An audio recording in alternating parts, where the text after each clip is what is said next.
learning more about Carries Home for Women, you can go to their webpage, which is it's spelled a little differently. It's KARISHOME.org. That's KARISHOME.org.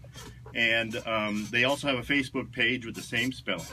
So go and check them out. They're a new women's recovery program here in the High Country, and they're doing great work.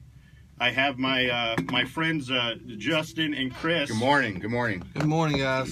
Back with us. They joined me on the first show, and for those of you that are listening, 828-262-1567 is the number to call in if you want to be a part of the live show.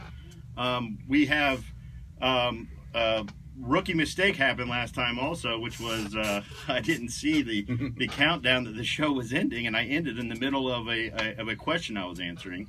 And you guys can join me in here on this absolutely. question, but the question that I was in the middle of answering last time was somebody was asking me about the mental illness aspect that's usually associated with a lot of people that struggle with substance abuse. And me working in recovery myself, I see it all the time. I see people come in and they have a ton of excuse me, sorry about that. They have a ton of medications they're on. Sure.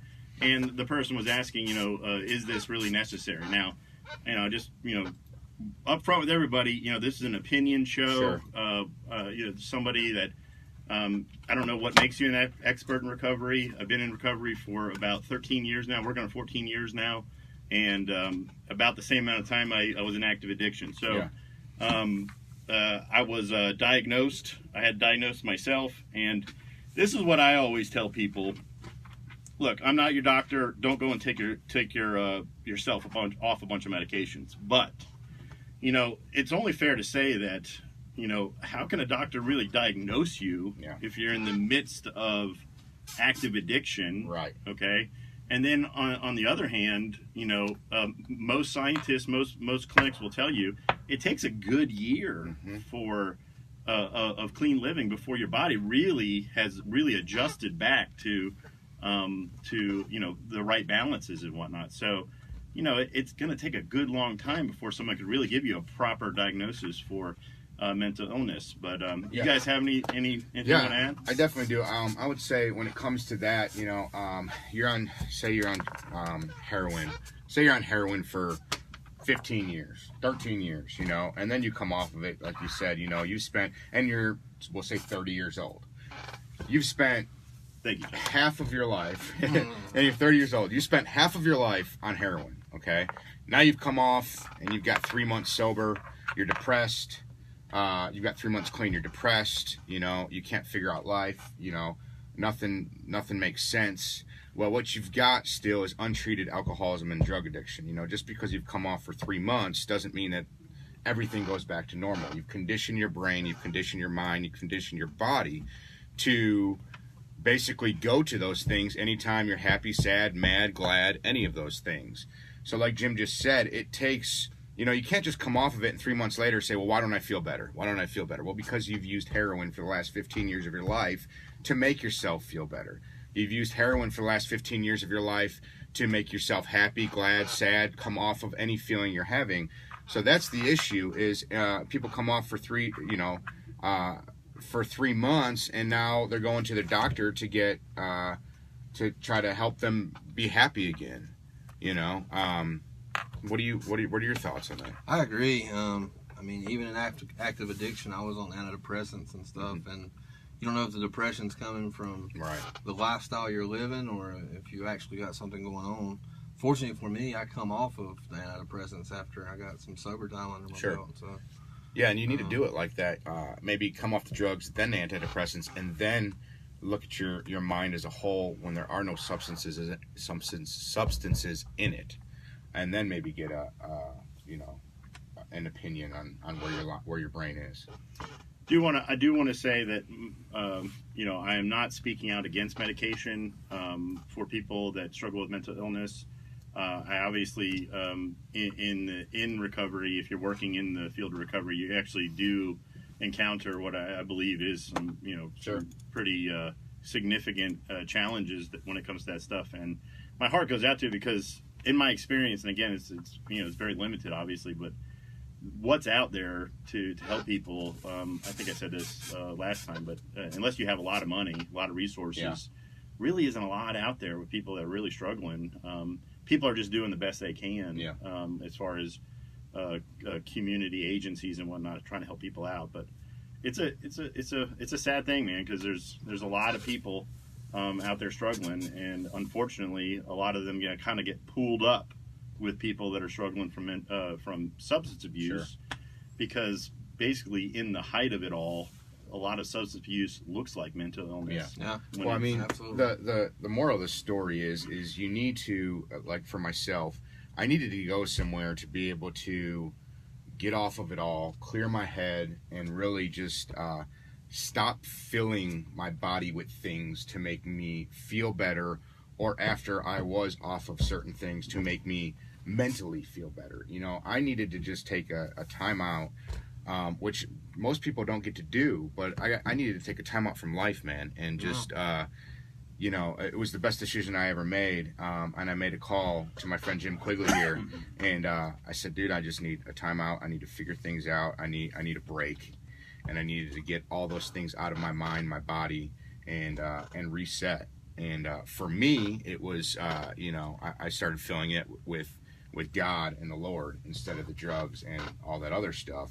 And that's what worked for me, So. Absolutely, yeah. Getting time away from everything. Yeah. That's why I'm a big believer. I mean, I obviously work for a program. It's a year-long commitment to come to the program I work for. And I'm more of a believer in the long-term things. A majority of places out there are very short-term. I'm not trying to knock them, but just like you said, man, time. Time is someone in recovery's best friend as far as good, clean time. Yeah. And it's difficult to accumulate good, clean time out there in the world, around everywhere you're running hard and whatnot. So going somewhere and getting an opportunity to get some good, clean time. I know that was very beneficial to me in my recovery, and I've seen it be very beneficial for a lot of people. I actually get a lot of phone calls where people are constantly saying, like, hey, I've been to a bunch of places. They were 30, 60, 90 days. I need a place that's long term, And I almost say, like, I regret playing around with all these short term things. I knew from the beginning I was just trying to avoid wasting. They say wasting a year of my life. Sure. And then, a few months into it, they're like, hey, this isn't a waste. Say good morning to a couple people. Judy, good morning. That's Chris, Mom.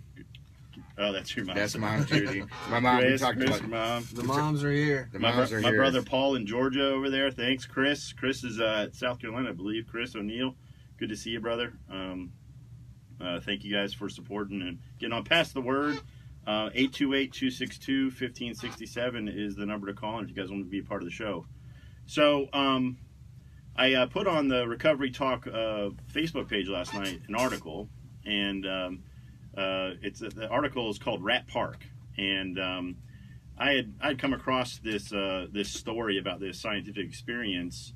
I don't know, maybe a couple of years ago or something like that. The experiment of Rat Park was done about 40 years ago, I think, something around that. It's an interesting article. Interesting article. Yeah. And it had a significant, I think, impact in the discussion of addiction, because it kind of threw a theory in the face of what was pretty widely accepted as far as facts. And the fact was, in the community, recovery community, those people that were, the professionals, they were saying that the number one problem with addicts is the actual drug.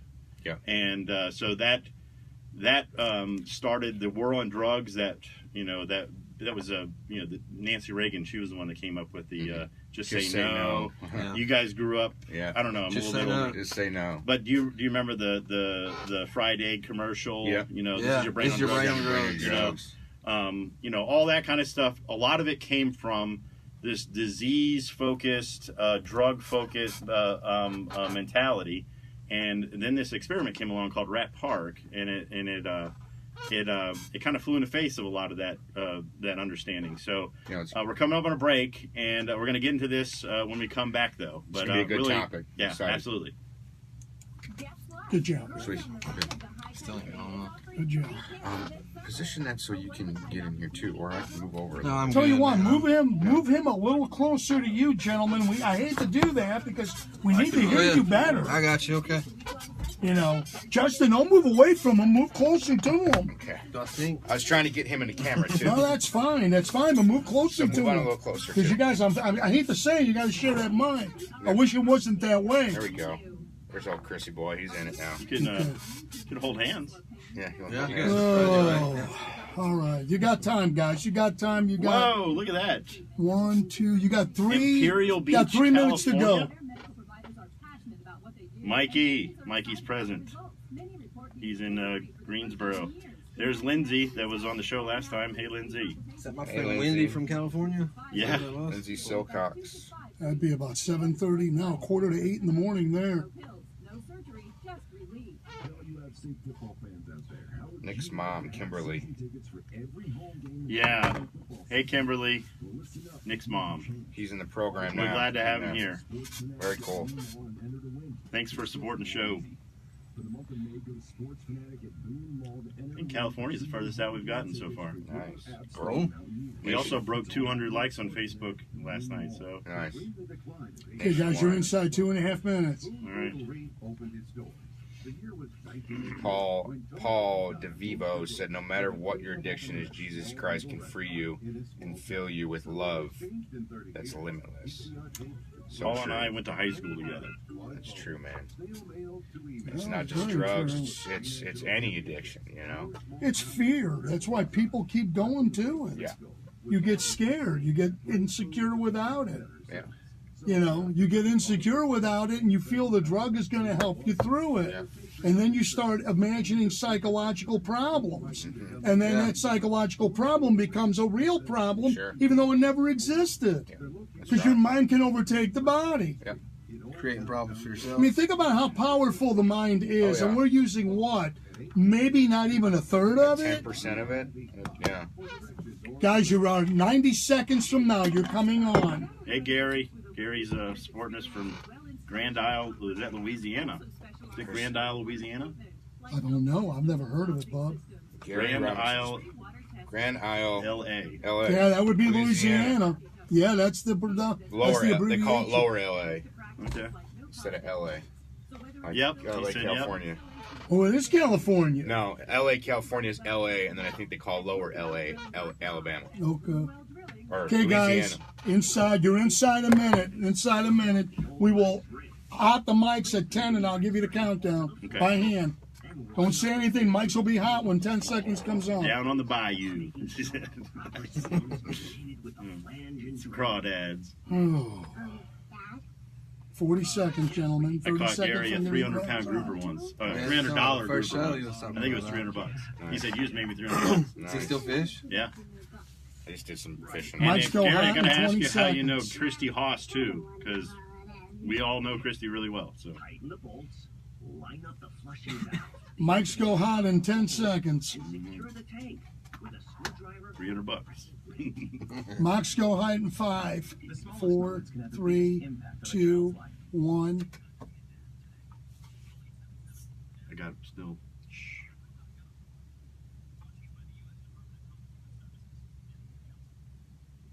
Okay, we're back. We're back.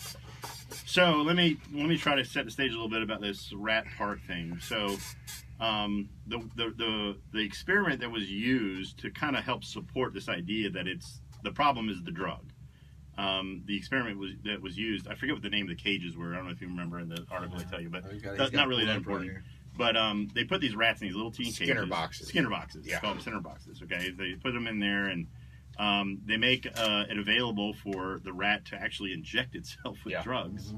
And so they would just study the data. They just put these poor animal. I mean, it's miserable reading about it. Yeah, They a put these poor- social animal. Right, but they put this animal in this box, and it would just basically kill itself with just injecting itself with drugs. And this was proving this point that, like, once the person got the taste of the drug took over the person, and so this was proof that number one, it's like a irresistible force or disease or whatever that happens, but there's a big flaw in that. And just like what Justin was just saying, I mean, rats are very social animals. Okay, so rats, I mean, they're at the basic animal level. They have a lot of sex. They run around and hide in things, and they eat. You know, and they weren't able to do that. They're just in this little box, about the size of their body. Right. Yeah. So anyway, these guys, don't know the guy's name right now. If you go to Recovery Talk on Facebook, I posted the article. You can read it yourself. But anyway, they decided to do an experiment with rats and drugs in bottles or with injectables, and but change the environment. So what they did was they made what they called Rat Park, and Rat Park consisted of, they have pictures of it, like all little toys for rats, place to sleep, female rats and male rats so they could procreate and have babies, wheels to run food on, and everything like that. And so what they seem to have collected, the data they seem to have collected was that even though the same drugs were available, they had less and less of a problem because the rats were able to interact socially. So it was more of the environment has much more of an impact on drug use. Now, this, like I said, flew in the face of a lot of things. And here's me being a little bit of a conspiracy theorist, because if you look up Rat Park right now on Google, if you Google it, you will see all kinds of people that have written like hate articles saying it's just flawed science and blah, blah, blah, and this and that. And so my theory, my little conspiracy theory around it, I mean, recovery is a $38 billion industry, you know, that insurance companies will pay for, and nobody wants to mess that up, really. You know, I mean, they're making money. They're making more money every year. So if they have, you know, if they have their facts that they draw off of when it comes to how they, you know, present recovery to people and whatnot, and if they have a, you know, a theory that they are making money off of, nobody's going to want to change that. Sure.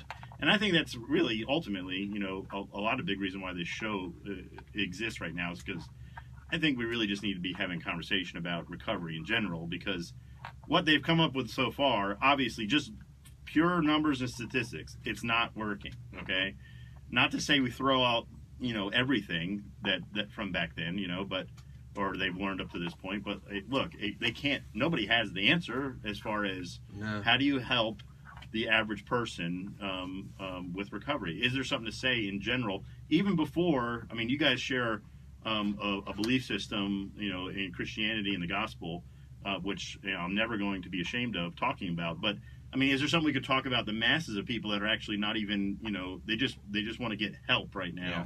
Yeah. Is there something we can talk to about that before we even get there? Yeah. And I think there is, and I think a lot of it has to do with environment and teaching people how to deal with environment. So, what do you guys? Well, my outlook on this is the Rat Park. You know, when you compare putting something in a box, you put any being, body, animal, living thing in a box the size of their body with a button that they can press for, I don't care what it is, you're going to continue to press it because there's nothing else to do. There's nobody to talk to. There's no one to hang out with. There's nobody to do anything with. You know, and then they put them in this Rat Park, and it was their environment. You know, for many years, I just got so sucked into this lonely environment, into this lonely social life where I knew all the people I was hanging around with weren't friends, and they seemed like they were at the time, but 95% of the time, isolation was my best friend. You know what I mean? I loved being alone and doing my own thing.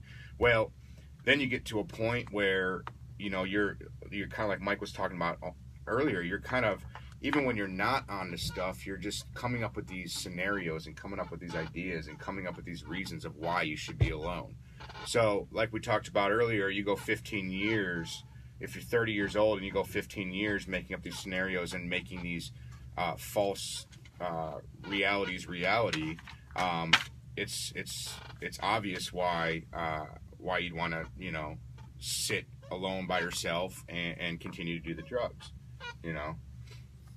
To me, this whole experiment disproves what many in the addiction community try to sell, that addiction's a disease just like cancer is. Mm-hmm.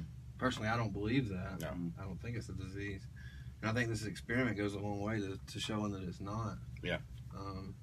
It's like, you know, once I came into the ministry that I came into, you know, I finally found something besides myself. I finally found something to look forward to. I found fellowship, which I had never found, real fellowship of men that really wanted to be my friend. Men that really wanted to go to church with me and eat lunch with me, not wanted to steal my wallet and help me look for it. I found good friends, good men, Jim, Chris, both being two of them, and guys that I can call and really talk to. You know, I found my wife, I found children, I found a life that was worth living through sobriety in Christ. You know, and I think, you know, I talked to Jim one months back when I was struggling a little bit, and I had said to him, you know, my mom actually said this. She said, you know, I remember 3 years ago when you were sitting there, lost as all get out, you know, on the stuff, and I was wishing I had what I have now. And now I'm at that point, and you start to look at it, and you start to take advantage of it, and you're like, man, 4 years ago, I was sitting there dreaming of this life I have now. And it's simple. I have Christ that fills my heart. I've got a beautiful wife, a beautiful life, and I don't use drugs. And that's, I mean, as simple as that sounds, that was a dream of mine when I was high, you know. I get asked the question all the time, you know, what do you think about people that say that it's a disease? Now, I don't want to like isolate people. This is the way I've answered it for a while, and I'll probably have to, after the break, explain a little bit more, give a little commentary on it. But I used to tell people that for those that need it to be a disease, I think they have an issue with the way they're thinking about it, and those that want to just say that it's purely a choice, I think they have something they need to learn too. Sure. Does that make sense? Yeah. So I kind of try to like get people to start thinking about, because it's almost like if you think politics today, you know, we have a two-party system in this country, right? So we got the right and left. I know there's some smaller parties, but basically the people are right and left, right? And the right think they're right, and the left think they're left on everything. Yeah. And I mean, we've never been in I think more polarized, you know, time in our country. I mean, I'm 42, so, but anyway, everybody thinks that their side is right, and it's almost like that in recovery circles. Sure. It's like, you got people over here that it's like, it's this, and this is the way you help it. And then you got people over here that say, no, it's this. It's just like a moral failure. It has nothing to do with, you know, disease or anything like that. And you got them so at odds with each other, they don't really want to talk, you know? And I think that that's where the conversation needs to start happening. People need to stop saying, hey, look, let's both look at what we're saying. Let's look at the facts. 64,000 people died last year from substance abuse. So obviously we're doing something wrong because that number jumped up 12,000 people in a year. So it's going up, not down. So people are still divided. Like I said, they're divided, but there's a lot of factors involved with that division. You know, there's people that make good, you know, living, you know, promoting what they believe, you know, so, you know, they have a lot of reason why they don't want to change. Well, I mean, and it's sad to say that addiction in anything is a business to some, you know. $38 billion.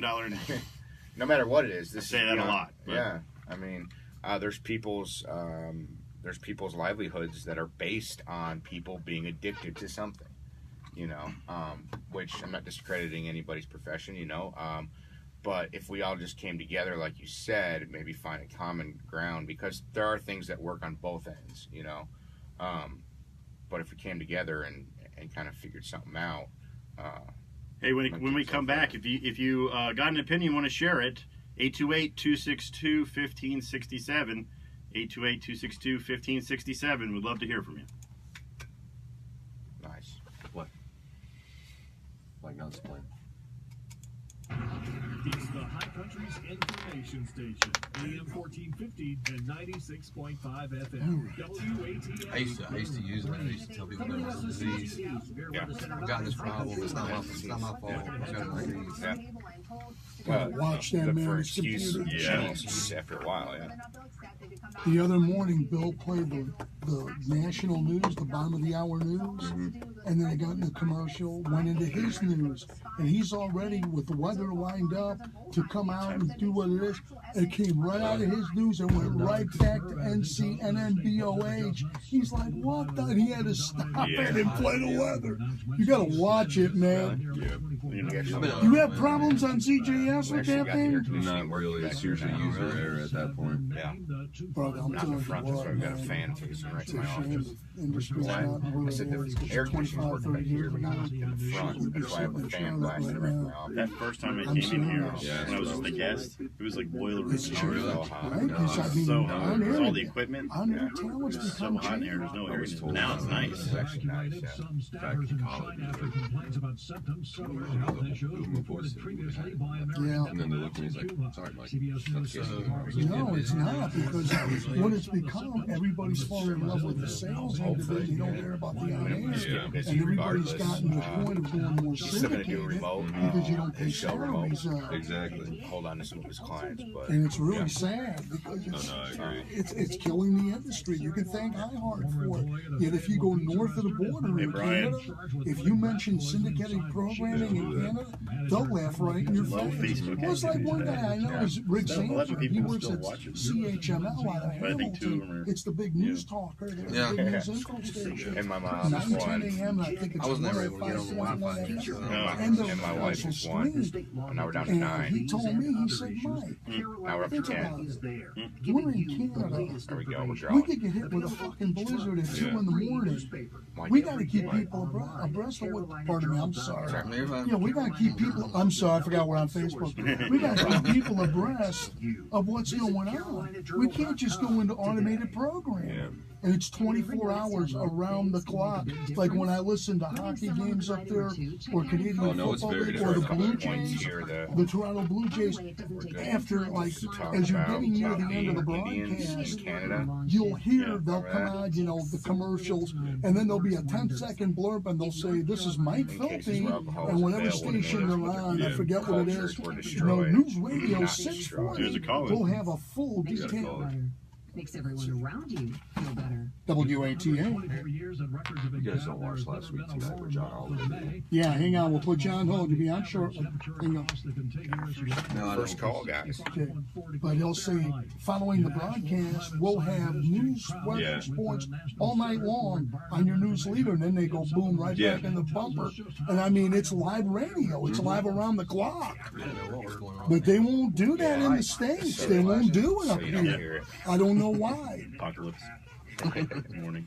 There's this thing I saw on last week tonight, and I don't know the merit of it, but they were talking about not the dangers of rehab, but trying to find the right one, and how some of them are just money scams. Oh, yeah. versus- Big time. Yeah. The same Big thing business. with when you get out. I mean, the halfway house is another. Yeah. There's a lot It of is good awesome. ones. But see, there's there's people too, and a some lot that- of people that watch older people that are trying to be addicted, that are not, Mm-hmm. and they don't care. And that's the shame of it. Yeah. Think about it. Think about all the Vietnam veterans that came back and didn't get taken care of. Yeah, it was a Yeah. tragedy. It was a tragedy. Oh yeah. I think I know what happened. The triggers are back on. Well, I turned it on because of the news. North Carolina's coast, the man from I'm Massachusetts. going to turn him off here in a minute. As soon as he comes out and gets the weather, I'll turn him Technology, Gary, it's amazing. off. All right, guys. So we're gonna take a phone call here, and Jim will repeat the question, and then we'll talk about it because Facebook won't be able to hear it. Right. Booth has been turned into a tiny nightclub with music system, glitter ball, and colorful News is over in about 20 seconds, and we got a 30-second weather, and then we'll put you on, and then again, you guys will take the call. I've got him ready to go. All I got to do is pot him up. A tight squeeze, and the city council I think you get a lot more feedback if Okay, he's ready to go. Thank you for your call. We'll be with you in a moment. Yeah, more people can participate. You know. Mike Rayleigh, NCN News. WSOC TV, severe weather Triggers center are 9, off. high country weather. Okay, guys, we're going to go live on this in 15 seconds. Going to think the mic's hot. With highs in the mid-upper 70s. Starting to warm up a bit, and the moisture level is starting to come up as we head through Friday and weekend. Mics go hot in 5 seconds. Near 80 tomorrow, with the humidity building, more comfortable weather hanging Mics are on. hot.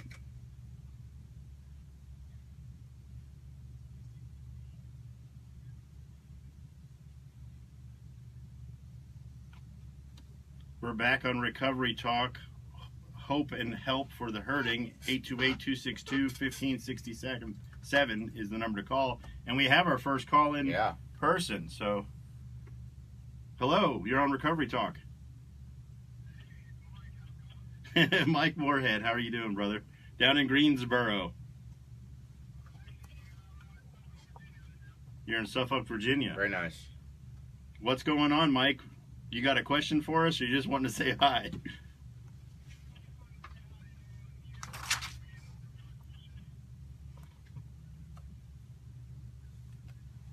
Very cool.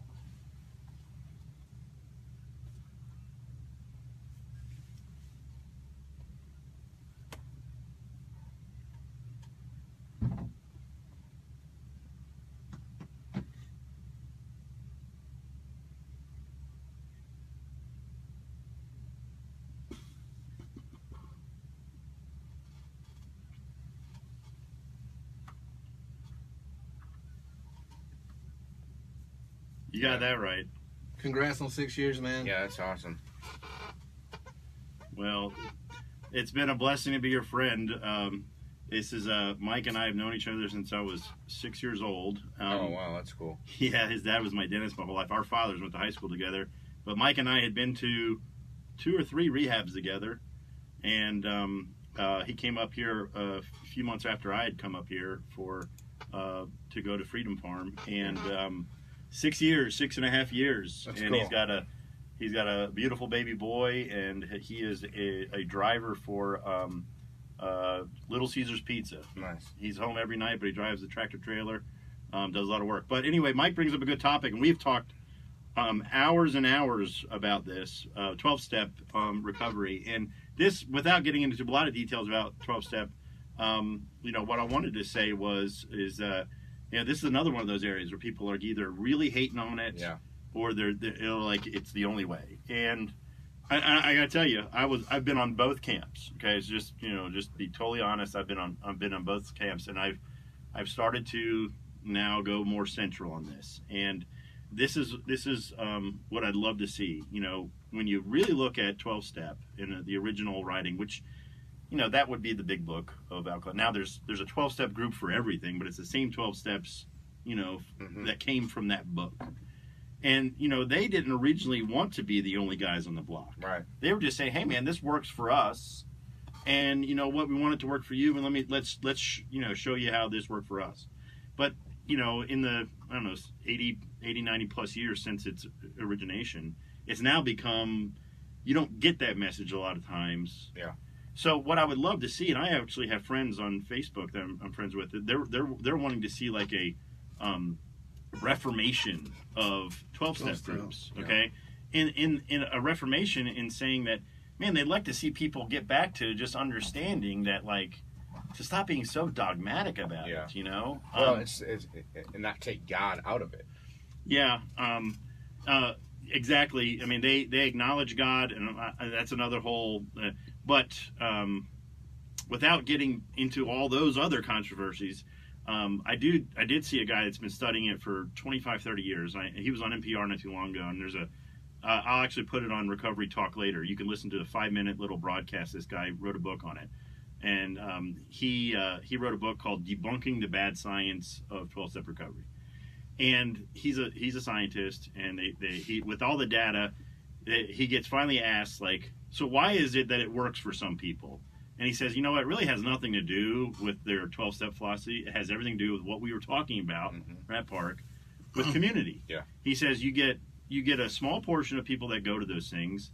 They meet people that are encouraging them to accept them. They become friends, and they find a place in life, and they find a community, and that ends up translating into them having successful sobriety. Yeah.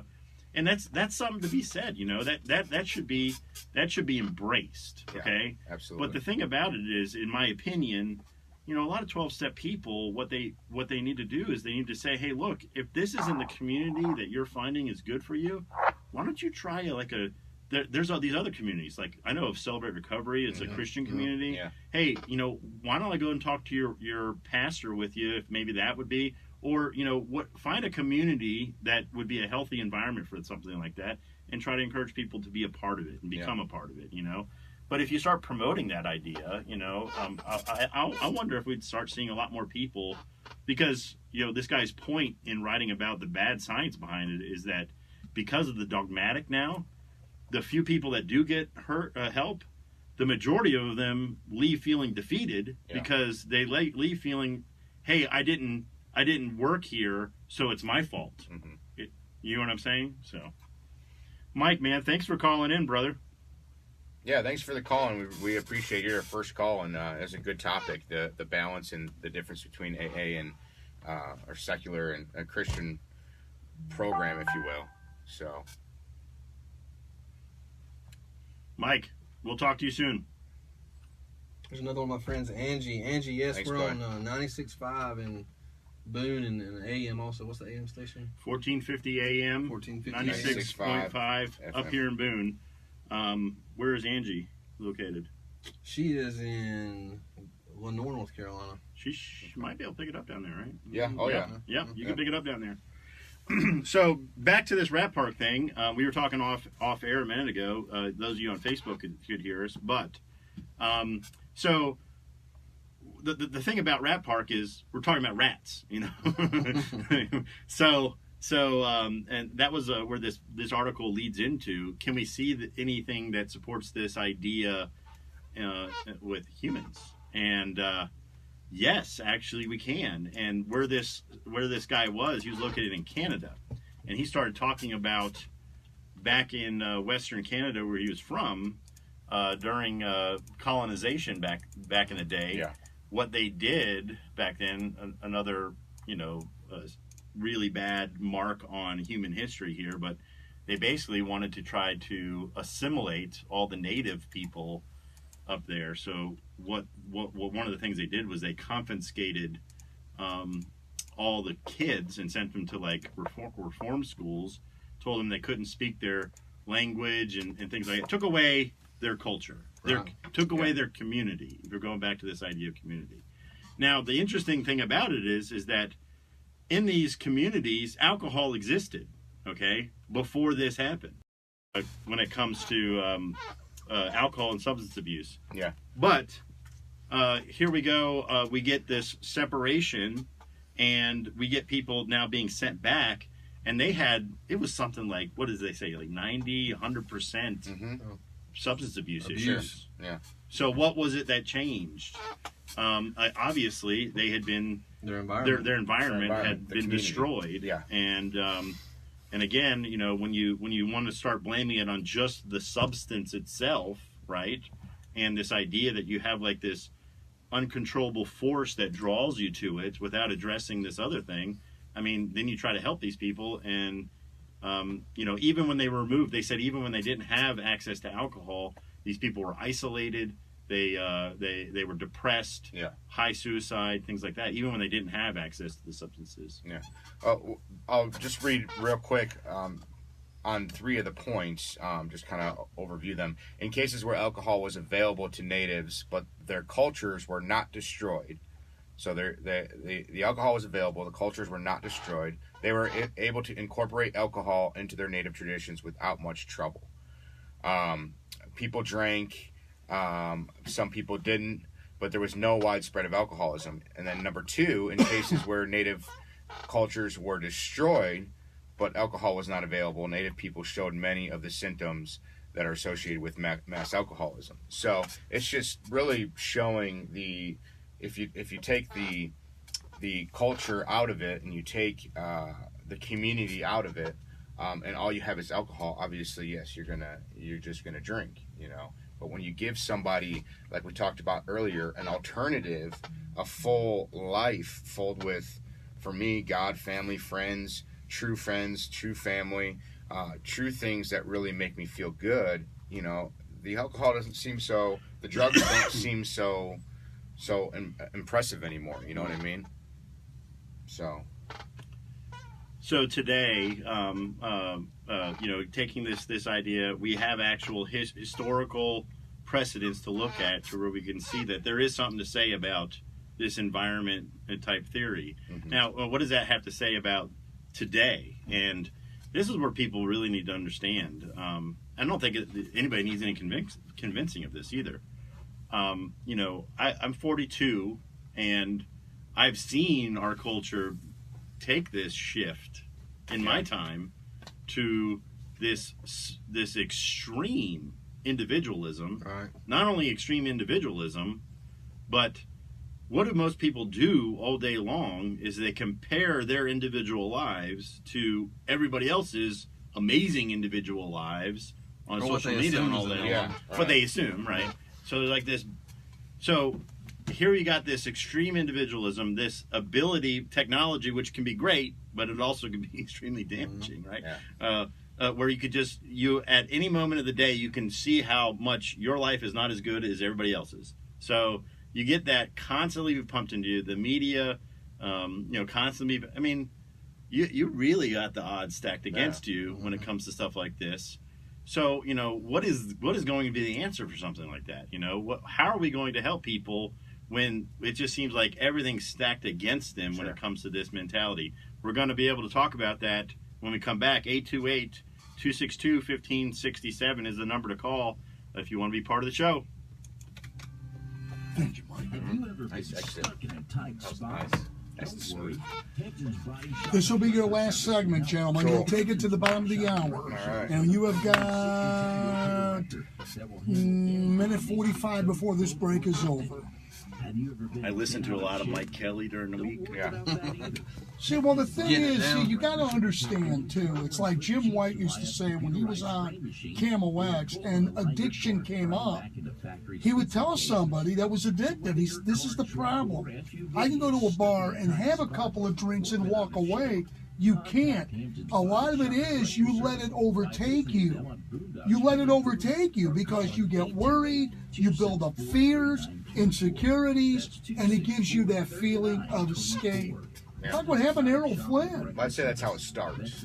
Because Errol Flynn was sickly his whole life. You would have never known it by his being limber in front of the camera. He was one of the sickest individuals in Hollywood. And he began using morphine and marijuana as an escape. And by the time he got late into his career, I mean, if you look at a few of his movies from 45 on, he looks like he aged 15, 20 years. I don't even know who you're talking about. He was an actor. You can look him up. He was a big Hollywood actor of his time.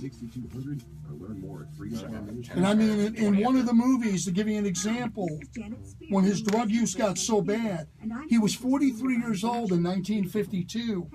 He looks like a man in his 60s. We're on a radio station, Gary. WATA in Boone, 96.5. Yeah, this is it. This is the last segment. They've got, FM. here we go. We got 10 seconds going live. AM. Here we go.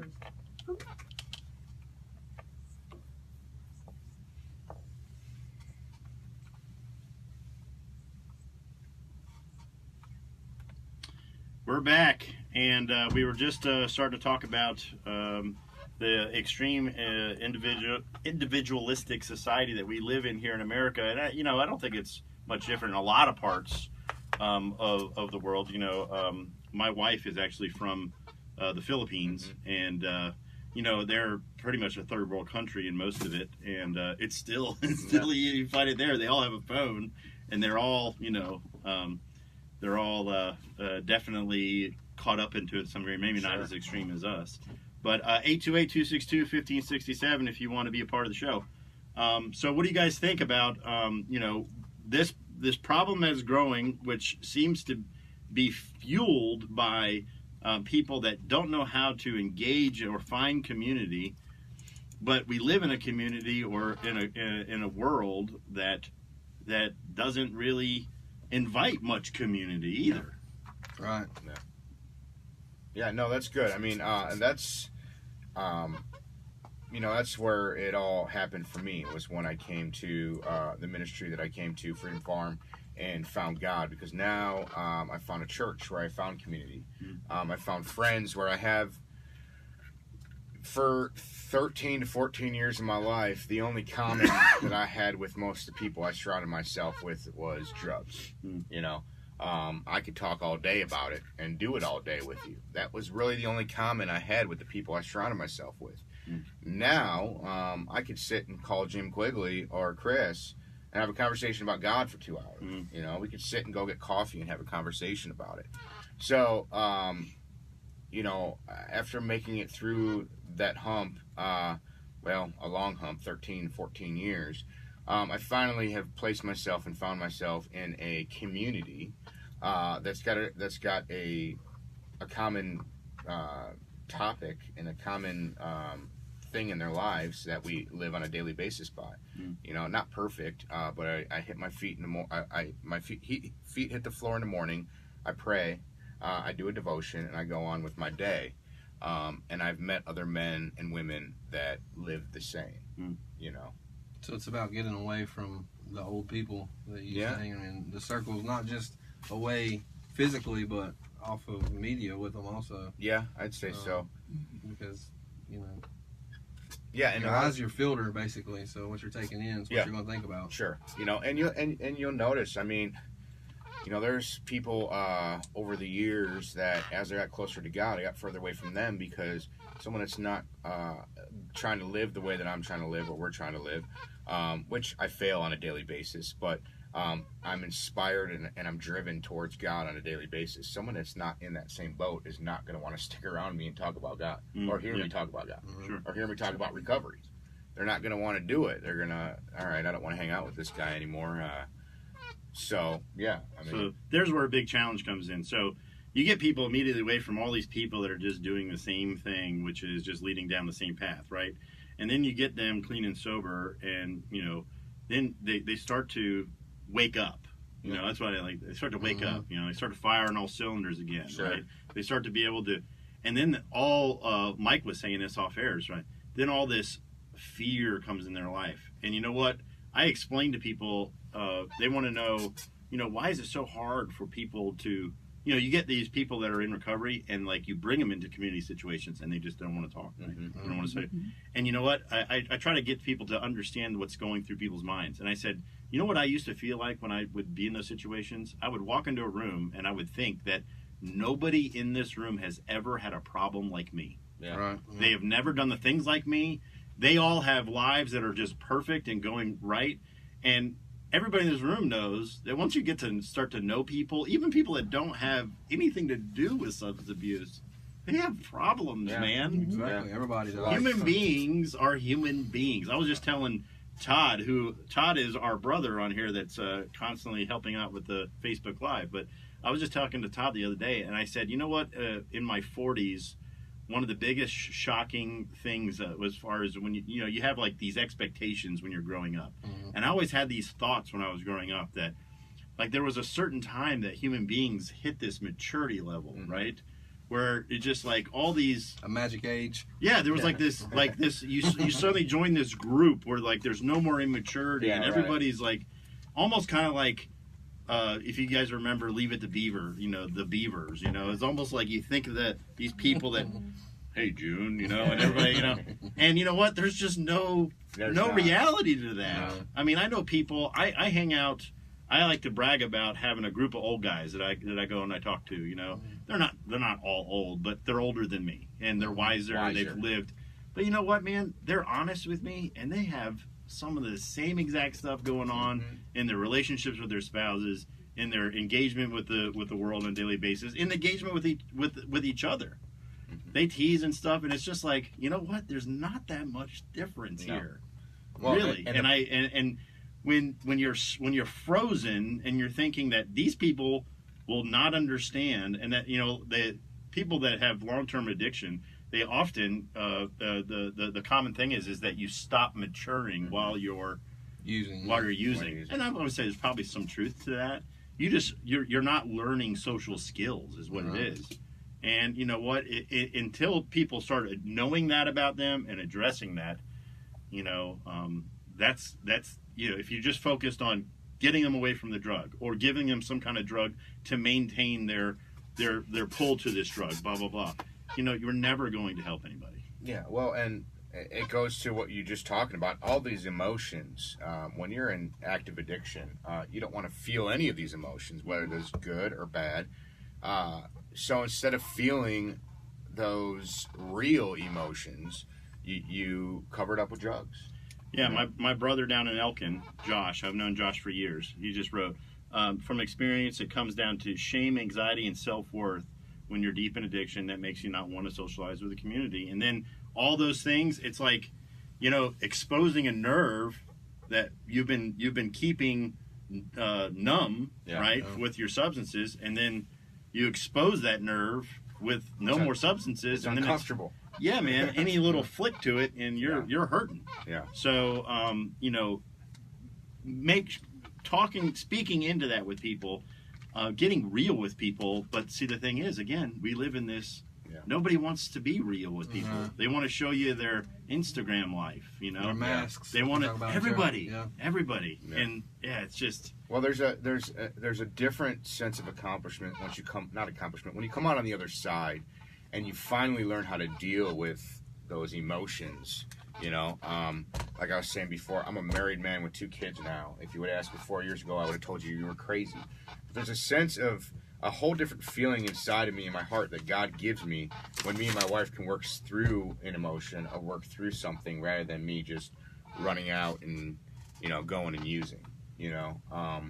And that's the point that I think everybody seems like impossible to get to, but it's very possible. And surrounding yourself with a community of guys like this and people like this is a step to get you towards that possibility. And people realizing they're not alone. There's other people that struggle every day with the same things that we did. Yeah. I have this sense that there's going to be coming a crashing down at some point. You know, all this fake lives and whatnot, it's all going to come, it's going to get exposed at one time, and maybe it'll right the ship in some way. Maybe I don't know, you know, but something, either that or people have got to start speaking out against it. You know, people got to stop. You know, maybe there's got to be a campaign like instead I'm going to promoting get it. You know, it seems to be encouraged. Yeah, it kind of is. Is. But man, what a fun show today so far. I really have loved the response.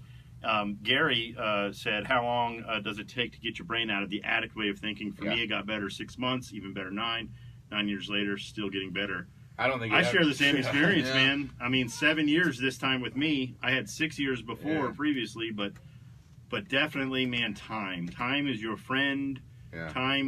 Time heals wounds, and sober experience dealing with life. You know, that's how people get better. It's like, hey, you know what? I'm having this challenge. I'm having these fears. I'm having this anxiety, this shame. I have this life event happening. You get through it without using substances. Then you start to get more confidence in life. And you start to realize that, you know, life isn't as bad as I was thinking it was. Sure. You know what I mean? I mean, time helps. Yeah. I remember when I entered the program, I couldn't write a coherent thought on a piece of paper. Yeah. It just takes time, I think. Yeah, I mean, I've got people that I know that are in recovery, or however you want to look at it, they've got 20 years and still have those thoughts. I mean, that's not the goal here. Is not to erase every crazy thought I think I have in my head, because we're human. It's gonna happen, and if that was my goal, was for me to think normal, well, what's normal? I mean, that's not the point. The point is for me to be able to deal with and live life in a sober state of mind. You know. Yeah, you know, bottom line, fundamentally, this is where we're almost running out of time, but this is where Christianity is the final answer for me. Because when it comes to navigating my environment, good, bad, success, failure, all that stuff, I get my answers from the gospel. Right. Does that make sense? Absolutely. Now, again, I think people can start navigating life with answers, but ultimately, I think they're going to have fundamentally, what is it that drives it home fundamentally, you know? Yeah. But we are down to the wire here.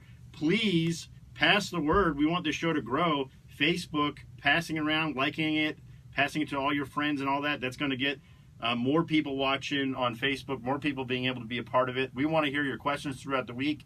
Just type in, and we will answer them on air. But we loved having the show. Thanks, guys, for coming in again. Yeah. Great See to y'all be back next week. Good job, guys. Good job. Good show. That was the best one yet, I think. Yeah, that was a good one. Good show.